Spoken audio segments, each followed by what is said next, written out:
नमस्कार सभी को, मैं नील बेनीवाल अवर्स एजुकेशन के इस प्लेटफॉर्म पे आपका स्वागत करता हूं। तो जैसे कि एचएसएससी के द्वारा आज 5 अगस्त को पहली शिफ्ट जो ली गई है कैटेगरी नंबर 16 की, कौन सा एग्जाम था? तो चार्ज मैन मैकेनिकल का था, चार्ज मैन मैकेनिकल का। और ये पीडीएफ हमारे साथ शेयर की है विनोद भाई जो कि कुरुक्षेत्र से है, तो उनका बहुत बहुत धन्यवाद। देखिए स्टार्ट करते हैं और पेपर में देखते हैं कौन कौन से क्वेश्चन पूछे गए थे।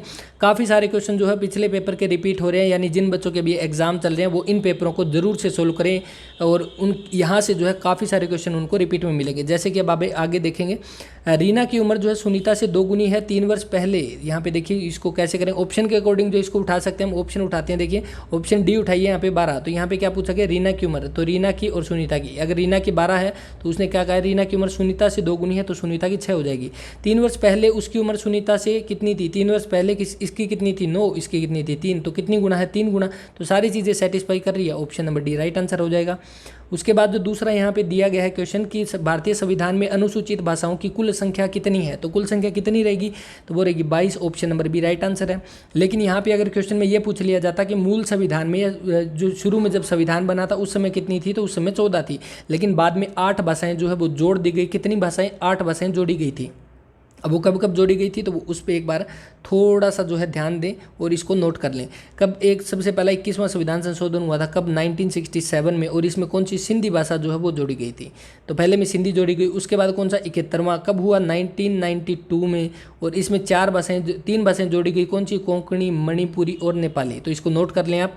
उसके बाद तीसरा कब हुआ? तो इन दोनों को जोड़ेंगे तो आपका तीसरा आ जाएगा। कब? 2003 में। 92वां संविधान संशोधन 2003 में।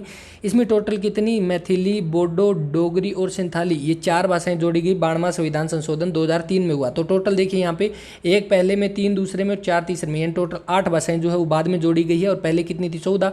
अभी कितनी है? 22। तो ऑप्शन 20 का राइट आंसर हो जाएगा। और किस अनुसूची में आती है ये भाषाएं जो है? तो अनुसूची 8 में ही आती है। 8 ही भाषाएं जोड़ी गई है, 8वीं ही अनुसूची में आती है।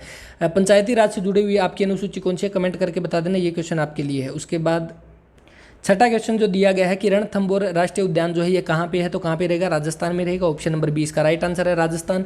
और इसके अलावा राजस्थान में और कौन कौन से आपके? केवला देव जो है सरिस्का, ये राष्ट्रीय उद्यान आपके भी कहाँ पे है? तो राजस्थान में है। माउंट आबू जो है ये भी आपका राजस्थान में पड़ता है, तो आपको ध्यान रखना है। यहाँ पे रणथंभौर का पूछा गया तो option number B right answer रहेगा। उसके बाद छोटी रूपरेखा DIMM या SODIMM जो है चिप कंप्यूटर में पाई जाती है, तो ये कहाँ किस कंप्यूटर में पाई जाती है? वैसे तो देखिए ये उन कंप्यूटर में पाई जाती है जिनमें क्या है? लिमिटेड स्पेस होता है। तो वो कौन कौन से होते हैं? जैसे आपके नोटबुक हो गए, लैपटॉप हो गए, तो उसके अकॉर्डिंग तो यहाँ पे option number D right answer बनता है। लेकिन इसको एक बार आप लीव करो कंप्यूटर के क्लास में, कंफर्म करके आपको इसका राइट आंसर बता दिया जाएगा। उसके बाद जो दिया गया है 10वां, हरियाणा में जो है HRDFA जो है उसका क्या मतलब बनता है? तो क्या मतलब बनता है? Haryana rural development fund administration. तो आपका यहाँ से कौन सा राइट आंसर बनेगा? ऑप्शन नंबर बी बनेगा। फुल फॉर्म आप इसकी देख सकते हैं। अब उसके बाद देखिए 14 क्वेश्चन, ये पीछे के पेपर जो हुए थे उसमें रिपीट हुए, शायद ग्राम सचिव के एग्जाम में ये क्वेश्चन पूछा गया था। और देखिए शासक विग्रह राज फोर्थ जो है उसके 3 शिलालेख किस स्तंभ में है? तो किस में रहेंगे? टोपरा स्तंभ में। Option number B right answer रहेगा। उसके बाद नेक्स्ट जो दिया गया है यहाँ पे कि which among the following program was launched by the government to develop skilled man power in the field of renewable energy. तो वो कौन सा था? तो Surya Mitra, option number C right answer है। कब किया गया? 2015 में। और जो ये किसके द्वारा? नेशनल सोलर मिशन जो था उसके तहत 2015 में सूर्य मित्र जो है प्रोग्राम ये चलाया गया। तो राइट आंसर बनेगा ऑप्शन नंबर सी। उसके बाद जो 18वां क्वेश्चन जो दिया गया है कि हमारे देश में खेल जगत में दिया जाने वाला आजीवन उपलब्धि यानी लाइफ टाइम अचीवमेंट अवार्ड जो है खेल में, वो कौन सा रहेगा? तो कौन सा? ध्यानचंद पुरस्कार जो है वो रहेगा। और इसमें कितनी राशि दी जाती है? तो शायद इसमें 10 लाख दी जाती है, लेकिन एक बार इसको जो है कमेंट में पिन कर दूंगा मैं इसका राइट आंसर जो है। और शायद जो है इसका 10 लाख के आंसर आना चाहिए। तो अभी जो है उसके बाद देखिए आंसर क्या रहेगा? ध्यानचंद पुरस्कार। इसके अलावा एक इंपॉर्टेंट क्वेश्चन जो एग्जाम में अभी पूछा जा रहा है राजीव गांधी खेल रत्न पुरस्कार से। तो राजीव गांधी खेल रत्न पुरस्कार से कुछ एक इंपॉर्टेंट फैक्ट है वो आप नोट कर सकते हैं।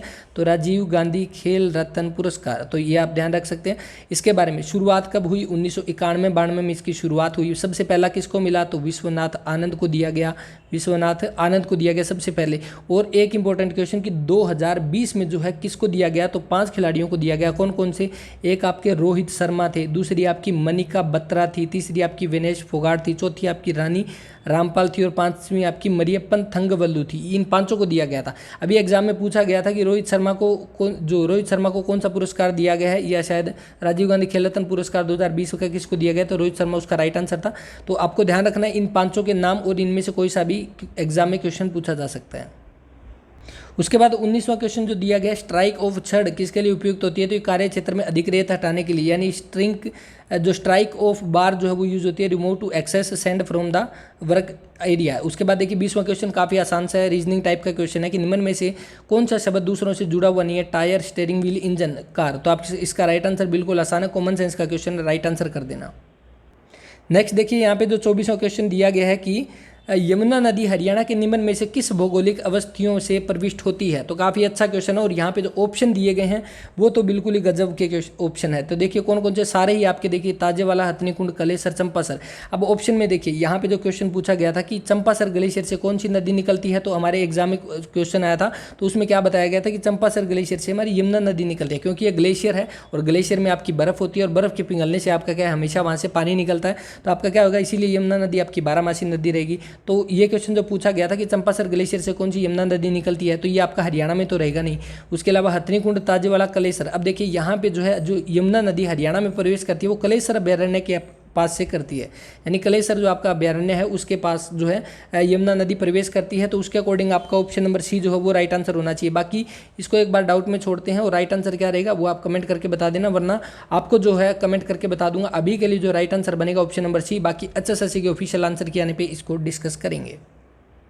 नेक्स्ट देखिए 26 यहाँ पे कि हरियाणा अपने पूरे राज्य में कुल कितने उपमंडल है? तो हरियाणा में उपमंडल कितने हैं? तो 73 ऑप्शन के अकॉर्डिंग है, और अगर यहाँ पे 74 दिया होता तो हम 74 करते। यहाँ पे ऑप्शन देखिए आप, ऑप्शन काफ़ी दूर दूर है, इसीलिए हम जो पास का आपका जो लगभग का आपको ऑप्शन होगा उसी को हम टिक करेंगे। तो इसके लिए आपका क्या आएगा 73। इसके अलावा एक आगे क्वेश्चन और पूछा गया नगर निगम से जुड़ा हुआ, उसका भी हम आंसर देखेंगे क्या माना गया है। और यहाँ पे देखिए जो अभी करंट के जो आपके डाटा है, जैसे आपकी ग्राम पंचायतें कितनी है, नगर निगम, नगर परिषद, नगर पालिका, ये सारे डाटा जो आपके जुलाई 2021 तक के अपडेटेड करवाए हुए एक क्लास में विद प्रूफ, आपको वहाँ पे प्रूफ भी दिया हुआ है वीडियो में साथ में, तो आप जाकर देख सकते हैं, लिंक डिस्क्रिप्शन में दे दूंगा, वहाँ पर जाकर जो आप उसको देख सकते हैं, क्योंकि एग्जाम में काफ़ी सारे क्वेश्चन यहाँ पे पूछे जा रहे हैं। नेक्स्ट देखिए 27वां महाराणा प्रताप ने डैश के ऐतिहासिक युद्धों में मुगलों के खिलाफ लड़ाई लड़ी है। तो एक और बात बता देता हूँ इंपॉर्टेंट, कि जिन बच्चों के भी आगे एग्जाम है वो एक बार जो अभी जितने भी सारे HSSC के एग्जाम हो रहे हैं उनको जरूर देख कर जाएं, वो सारे क्वेश्चन जरूर पढ़ें, क्योंकि यहाँ से कितने सारे क्वेश्चन रिपीट में आ रहे हैं वो उन बच्चों को पता है जो सारे सॉल्यूशन हमारे देख रहे हैं, जो अभी तक जब से HSSC एग्जाम ले रही है सारे सॉल्यूशन हम आपको प्रोवाइड करवा रहे हैं और वो बच्चे हमारे साथ जुड़े हुए हैं। तो यहाँ पे देखिए ये क्वेश्चन भी रिपीट में आया, महाराणा प्रताप ने कब हल्दी घाटी का युद्ध लड़ा गया था? कब? 18 जून 1576 को जो है आपका हल्दी घाटी का युद्ध लड़ा गया था। किस किस के बीच में लड़ा गया था? तो ये महाराणा प्रताप और अकबर के बीच में, जिसमें अकबर की तरफ से नेतृत्व किसने किया था? तो मान सिंह ने जो है नेतृत्व किया था। तो राइट आंसर कौन सा बनेगा? Option number A. उसके बाद जो 28वां दिया गया है कि x का 10%, तो x का 10%, y का 20% है, तो x y किसके बराबर है? तो परसेंट से परसेंट हमारा कट जाएगा। उसके बाद x और y नीचे आ जाएगा और 20/10 उस साइड चला जाएगा, तो यानी 2/1, तो रेशो क्या हो जाएगा? 2:1, ऑप्शन नंबर बी। उसके बाद यहाँ पे जो दिया गया है कि निम्न नदियों में से कौन सी कावेरी नदी की सहायक नदी नहीं है? तो कौन सी नहीं है? कावेरी की सहायक नदी कौन सी है? तो अमरावती जो है वो सहायक है, अमरावती हो सकती है। इसके अलावा अकरावती भी जो है कावेरी की सहायक नदी है, भवानी है, हेमावती है, तो कोसी नहीं होगी। इसका ऑप्शन जो है सी वो राइट आंसर हो जाएगा। कोसी नदी को क्या बोला जाता है? तो आपका बिहार का शोक बोला जाता है, तो ये भी आप ध्यान रख सकते हैं।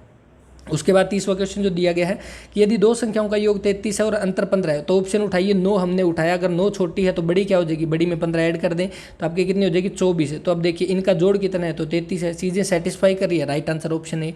पल्स ऑक्सीमीटर जो है किसके लिए यूज होता है? तो ये ब्लड में आपकी ऑक्सीजन संतृप्तता का स्तर मापने के लिए, यानी ऑक्सीजन सैचुरेशन लेवल जो है वो मेजर करता है आपका पल्स ऑक्सीमीटर। उसके बाद 33 जो दिया गया, बेकिंग पाउडर, बेकिंग सोडा एक हल्के खाद्य अम्ल का मिश्रण है। तो बेकिंग पाउडर जो है एक मिक्सचर है जिसमें क्या बेकिंग सोडा होता है और एक एसिड होता है। कौन सा एसिड मिलाया जाता है? तो वो टार्टरिक एसिड होता है, option number B right answer है। और बेकिंग पाउडर जो है जब इसको हीट किया जाता है तब इसमें से कौन सी गैस निकलती है? तो CO2 गैस निकलती है।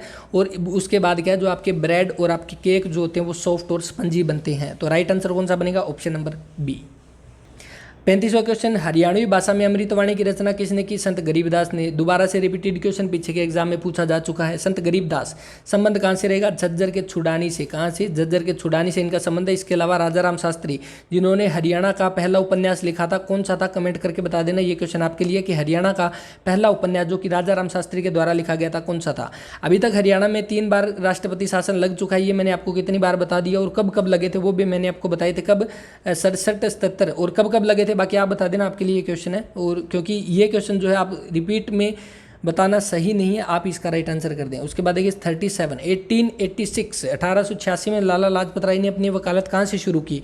तो लाला लाजपत राय जिनका जन्म कहाँ से हुआ? 1865 में जन्म हुआ। 1928 में इनकी साइमन कमीशन के विरोध में लाठी की वजह से जो है इनकी हत्या हो गई थी। तो यहाँ पे ये चीज़ आपको ध्यान रखनी है। और उसके बाद लाला लाजपत राय की कर्म भूमि कौन सी रहेगी? तो हिसार रहेगी। और उसके बाद जो क्वेश्चन में पूछा गया वकालत कहाँ से शुरू की? वैसे तो जो है इन्होंने वकालत जो है आपकी हिसार से शुरू की थी। कब? 1886 से लेके जो 92 तक, यानी 1886 से लेके 92 तक हिसार में इन्होंने वकालत की थी। लेकिन इन्होंने हिसार और लाहौर दोनों में की थी। अब देखना यह है कि HSSC यहाँ पे राइट आंसर क्या मानती है? क्या लाहौर राइट आंसर मानती है या उपरोक्त में से कोई नहीं? तो यहाँ पे देखने वाली बात यह है कि जो हिसार से भी इन्होंने वकालत की थी, लाहौर से भी की थी, तो राइट आंसर क्या बनेगा? तो इसको यहीं पे छोड़ दें इस क्वेश्चन को। और अगर आपको एग्जैक्ट आंसर पता है तो आप इसके लिए कमेंट कर सकते हैं। बाकी मैंने पूरी डिटेल इसकी आपको बता दिया। भिवानी जो जिला है कब बना था? भिवानी कब बना था? तो 22 दिसंबर 1972 को बना था। Option number B right answer है। और इसके साथ कौन सा बना था? तो भिवानी और सोनीपत बने थे। भिवानी और सोनीपत दोनों जिले बने थे। कब?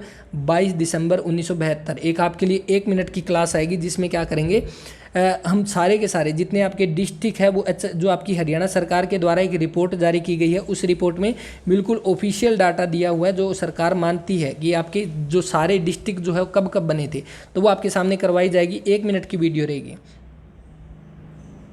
अब देखिए यहाँ पे ये क्वेश्चन फिर रिपीट में आ गया। भारतीय पुरातत्व सर्वेक्षण ASI archaeological survey of India के प्रथम महानिदेशक। तो मैंने आपको बताया था कि ASI जो भारतीय पुरातत्व सर्वेक्षण जो है इसके फादर किसको माना जाता है? जनक। तो अलेक्जेंडर कनिंगम को माना जाता है। इन्होंने इसकी शुरुआत की थी। शुरुआत करने के बाद यही जो इसके पहले महानिदेशक बने थे। तो राइट आंसर कौन सा बनेगा? ऑप्शन नंबर सी बन जाएगा। इसके अलावा जो अभी प्रेजेंट टाइम में कौन है? तो वी विद्यावती है। तो मैंने आपको कल की क्लास में बताया था यही क्वेश्चन और हमने इसी तरह से डिस्कस किया था। वी विद्यावती जो है अभी प्रेजेंट टाइम में इसकी डायरेक्टर जनरल रहेगी। नेक्स्ट देखिए 42 यहाँ पे दिया गया है कि हरियाणा का चेरापूंजी जो है किसे कहा जाता है? छछरौली जो है आपका यमुनानगर राइट आंसर हो जाएगा। हरियाणा का राज्य पक्षी कौन सा? काला तीतर। ऑप्शन नंबर सी इसका राइट आंसर है। 47 जो दिया गया है कि यूरोप में ब्लैक डेथ जो है किसके कारण हुआ? तो ब्लैक डेथ किसको बोला जाता है? जो प्लेग संक्रमण जो हुआ था उसको ब्लैक डेथ के नाम से जाना जाता है। तो ऑप्शन नंबर ए जो है वो राइट आंसर है। अब देखिए यहाँ पे एक और घुमाने वाला प्रश्न जो रहेगा कि एशिया का प्राचीनतम स्थल है जिसमें क्या है गेटवे बना हुआ है, क्षेत्र, सड़क प्रणाली और कुएं कहाँ पे बनाए गए हैं? तो एशिया का प्राचीनतम कौन सा रहेगा? ऑप्शन के अकॉर्डिंग देखें तो जैसे कि आप सभी को पता है कि आपका ओल्डेस्ट जो है हरियाणा मानती है ये कि सबसे पुराना कौन सा है? तो वो भिडाना जो है वो मानती है। ये भिडाना कहाँ पे पड़ता है? आपका फतेहाबाद में। और ये किस नदी के किनारे है? तो भिडाना आपका घग्गर नदी के किनारे रहेगा। तो देखिए जैसे कि आपका माना गया है क्या HSSC के द्वारा कि जो भिडाना जो है आपका सबसे पुराना जो है आपका स्थल रहेगा। और यहाँ पे जो है ऑप्शन डी इसका राइट आंसर हो जाता है उसके अकॉर्डिंग। लेकिन बाकी जो है इसका राइट आंसर जब आएगा तब उसके बारे में पता की जाएगी। और ये चीज़ें जो है कि कितना पुराना है, एक इंपॉर्टेंट क्वेश्चन कि कार्बन 14 जो है वो यूज़ किया जाता है आपका जो एज का पता करने के लिए कि ये चीज़ कितनी पुरानी है, उसके लिए कार्बन 14 का जो है वो यूज़ किया जाता है। और जो भिडाना मैंने बताई है प्राचीनतम मान्यताओं के अनुसार जो है ये किसके किनारे? घग्गर नदी के किनारे माना जाता है। और ये आपका कौन सा है? तो एशिया का सबसे प्राचीनतम यानी ओल्डेस्ट जो है वो माना जाता है। तो एक बार इसको डाउट में छोड़ते हैं। और बाकी मैंने इसके बारे में पूरी डिटेल आपको बता दी है। और इसके अलावा एशिया का लार्जेस्ट अगर पूछ ले तो वो कौन सा हो जाएगा? राखीगढ़ी हो जाएगा। लार्जेस्ट आपका राखीगढ़ी है, ओल्डेस्ट आपका भिडाना है। अब देखते हैं इसका राइट आंसर क्या माना जाता है। उसके बाद 50वां क्वेश्चन देखिए दोबारा रिपीट से क्वेश्चन। नागफनी और रसदार वृक्षों की विरल और संकटग्रस्त प्रजातियों के लिए समर्पित एशिया का सबसे बड़ा बगीचा कौन सा है? तो यहाँ पे किसके बारे में पूछा गया? कैक्टस गार्डन के। तो कैक्टस गार्डन कहाँ पे? आपके पंचकुला में है। ऑप्शन सी राइट आंसर है। कब बनाया गया? 1987 में। पंचकुला में कहाँ पे? सेक्टर 5 में है। तो कहाँ पे? सेक्टर 5 में है। और जब आप डॉक्यूमेंट वेरिफिकेशन के लिए जाओ तब आप जाकर इसको देख सकते हैं, सेक्टर 5 में जाकर देख सकते हैं। उसके बाद यहाँ पे जो 51 क्वेश्चन दिया गया है कि निम्न में से कौन सा एक जैविक खतरा नहीं है? तो कौन सा? विषाणु, जीवाणु, कवक, ज्वलनशील। यहाँ पे देखिए ऑप्शन सी सिर्फ चेंज किया गया है पहले के एग्जाम के हिसाब से। पहले क्या आया था? पहले इसमें रेडियो एक्टिव दिया हुआ था और अब यहाँ पे ज्वलनशील दिया हुआ था। तो राइट आंसर क्या बनेगा? Option number C. उसके बाद 53 यहाँ पे दिया गया है कि अटॉर्नी जनरल ऑफ इंडिया जो है उसकी अपॉइंट कौन करता है, उसको नियुक्ति कौन करता है? तो कौन? प्रेसिडेंट करता है, राष्ट्रपति करता है। ऑप्शन बी इसका राइट आंसर हो जाएगा। और यहाँ पे ए अटॉर्नी जनरल ऑफ इंडिया किस आर्टिकल के अंडर आते हैं? तो 76 आर्टिकल 76 जो उसके अंतर्गत आते हैं। अभी प्रेजेंट टाइम में कौन है? तो के वेणुगोपाल जो अभी प्रेजेंट टाइम में अटॉर्नी जनरल ऑफ इंडिया रहेंगे। 55 देखिए यहाँ पे कि हरियाणा का सबसे कम साक्षरता वाला जिला कौन है? तो मेवात रहेगा। Option number D right answer है।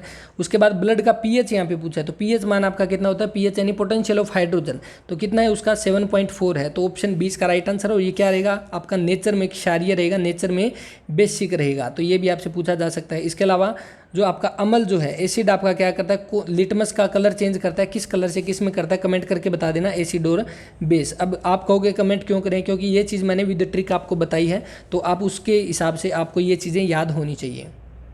अब देखिए यहाँ पे जो क्वेश्चन दिया गया है, हरियाणा में कितने नगर निगम है, जैसे कि मैंने बताया था ये आंकड़े काफ़ी इंपॉर्टेंट। अब यहाँ पे अगर ऑप्शन में 10, 11, 12, 13 दिया होता तब हम 11 के साथ जाते, लेकिन यहाँ पे क्या दिया गया है, 10 दिया गया है, और ऑप्शन में जो है आपके आंकड़े दूर दूर है, तो एग्जैक्ट आंसर हमारा कौन सा होगा, जो उसके नज़दीक वाला होगा। तो यहाँ पे जो राइट आंसर क्या बनेगा, ऑप्शन नंबर बी बनेगा 10। तो राइट आंसर अगर एग्जाम में आगे भी आ जाए और यहाँ पे अगर 11 ना दिया हो तो हम 10 के साथ जाएंगे। उसके बाद यहाँ पे 62 जो दिया गया है कि हरियाणा में फरीदाबाद में सूरजकुंड झील जो है किसने बनाई, तो किसने, राजा सूरजपाल ने बनाई। सूरजकुंड झील आपका कहाँ पे है, तो आपका फरीदाबाद में है। सूरजकुंड गुरुद्वारा कहाँ पे है, अंबाला में रहेगा। और सूरजकुंड मेले से जुड़े हुए जितने भी क्वेश्चन हैं वो एक क्लास में हम कवर करेंगे। नेक्स्ट देखिए 63 यहाँ पे कि हरियाणा के किस मुख्यमंत्री ने पूर्ण शराब निषेध की घोषणा की, तो किसने की, हरियाणा के लौह पुरुष बंसीलाल ने। ऑप्शन नंबर डी इसका राइट आंसर है। कब की, तो 1 जुलाई 1996 से लेके और 1 अप्रैल 1998 तक। तो ये चीज़ आप ध्यान रख सकते हैं, यहाँ पे एग्जैक्ट डेट भी पूछी जा सकती है।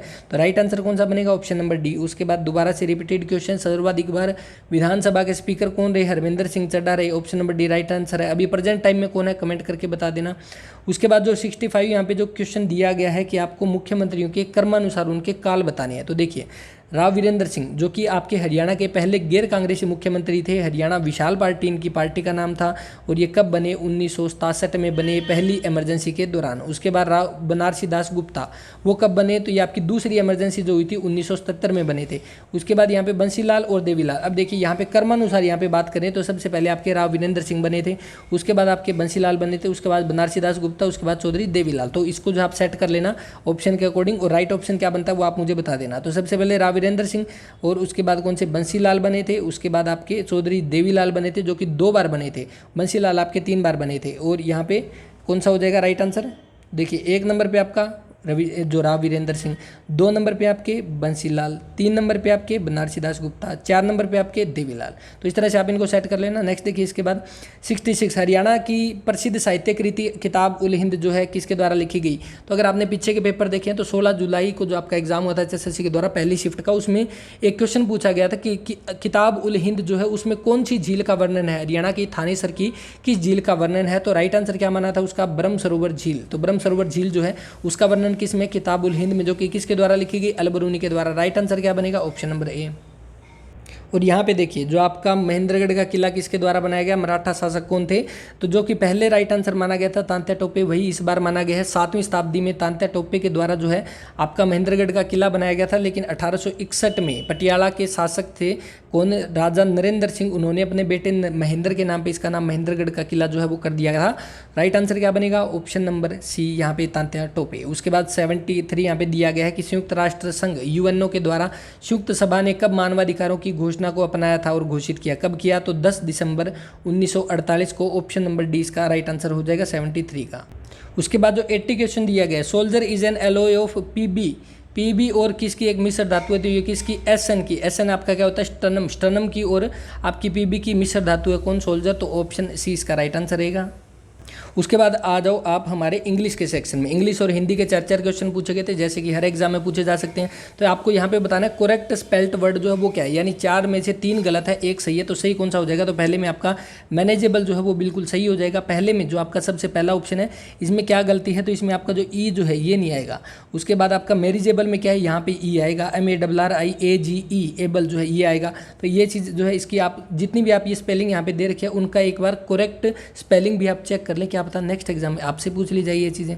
84 जो दी गई है आपसे ये पूछा गया है कि इसमें कौन सी जो है एग्जैक्ट आपकी जो करेक्ट स्पेलिंग जो है वो बनेगी, तो कौन सी बनेगी, अकोमोडेटिव। ऑप्शन डी इसका राइट आंसर हो जाएगा 84 का।